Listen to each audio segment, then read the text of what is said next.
10 detik lagi, kita akan saksikan talk show fenomenal dalam sejarah.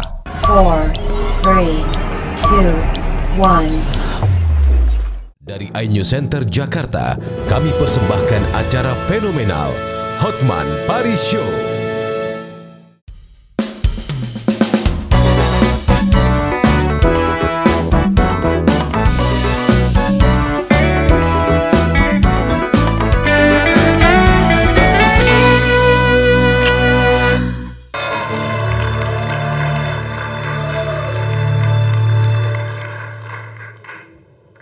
Bos, sibuk banget sih.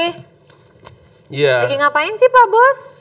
Aku lagi banyak berkas klien nih, terutama perkara perceraian. Saya sedih ya, kenapa wanita Indonesia itu ya dalam setiap perkara perceraian seolah-olah sebagai korban penderita. Tapi bener banget ya Pak Bos ya. Kalau Pak Bos ke Kopi Joni juga biasanya banyak kan yang datang perempuan kan? Perempuan, hampir tidak ada laki-laki korban wanita. Selalu perempuan yang datang. Aku jadi bingung deh, apa jangan-jangan karena kita wanita itu lemah ya, jadi para pria itu suka segampang itu menindas kita. Wanitanya tidak lemah, tapi perlindungan hukumnya yang sangat tidak bermutu dan sangat lemah. Kita akan bahas lebih lanjut tentang topik ini, tapi sebenarnya kita sapa dulu dong pemirsa dong. Sapa dulu dong Pak Bos. Selamat malam para pemirsa Hotman Paris Show. Topik malam ini adalah penderitaan para wanita Indonesia dalam perkara perceraian.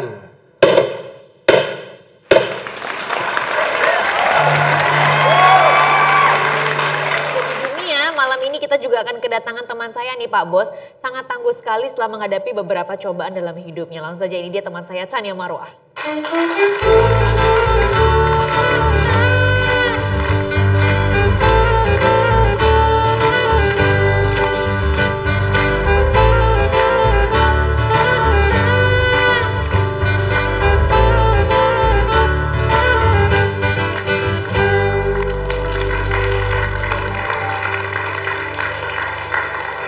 Nanti ada yang cemburu nggak kalau kita makin dekat?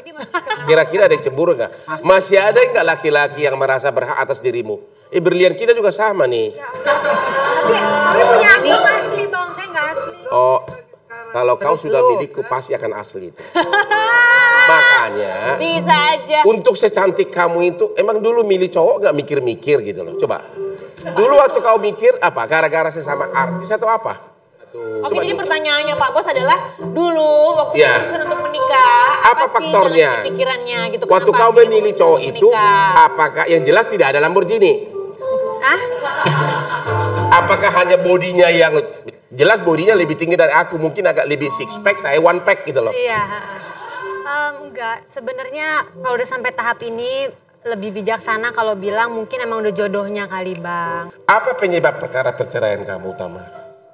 Yang pasti sudah tidak ada ketidakcocokan. Soal duit ada? Tidak. Hah? Tapi anak dua kok bisa nggak cocok, berarti produksi jalan terus. Kalau misalnya punya anak ya memang itu udah takdir Tuhan yang namanya Oh, suami. takdir Tuhan, tapi- Sekarang kalau namanya suami istri punya anak ya wajar dong, bener nggak? Nah 5 tahun dan itu kan semua berjalan proses, ada up, ada down.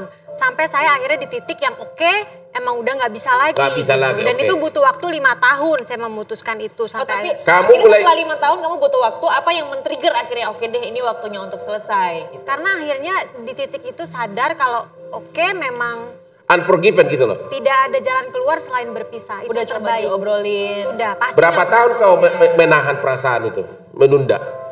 Kan 5 tahun nikah. Berapa tahun? Tahun keberapa kau sudah mau cerai gua nih gitu loh? Kalau sebenarnya aku bukan tipe yang gampang untuk udah nggak kuat mau mundur, nggak gampang bang. Jadi kalau misalnya sampai titik 5 tahun itu adalah akumulasi. Jadi Oke. kalau dibilang dari tahun sekiannya aku nggak bisa jawab karena itu akumulasi. karena kejadian itu tiba-tiba datang gitu kan? Belakangan Iya, gitu. oke. Jadi sampai udah di titik yang ya udahlah. Gitu. Akhirnya kau gugat cerai. Kau yang gugat ya? Saya yang gugat. Oke. Terus emang tapi waktu lu gugat cerai, dia tidak sukarela setuju cerai?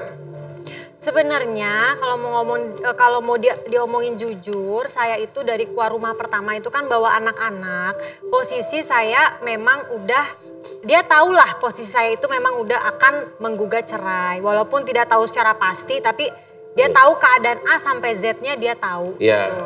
Oke. Ya. Di gugatan itu, Di gugatan itu saya hanya masuk cerai murni atau termasuk hak asuh anak? dua gugatan cerai sama gugatan hak asuh anak. Oke, pengadilan agama putusannya apa? Cerainya dikabulkan. Ya. Untuk hak asuh tidak bisa dikabulkan karena ada ini apa namanya?